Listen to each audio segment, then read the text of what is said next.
Olá a todos, bem-vindos de volta ao canal Hard Reset. No vídeo de hoje, eu quero mostrar como você pode inserir seu cartão SD, sim, no OPPO Find X7. Então, primeiro, com cuidado e atenção, pegue um pino bem aqui na parte de baixo do seu celular e agora, certifique-se de que está posicionado corretamente antes de prosseguir e espere ele clicar. E então você pode removê-lo agora. Coloque seu cartão bem aqui.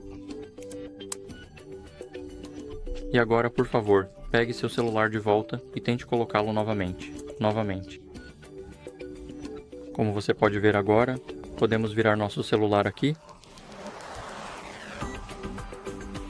E agora nosso cartão está funcionando.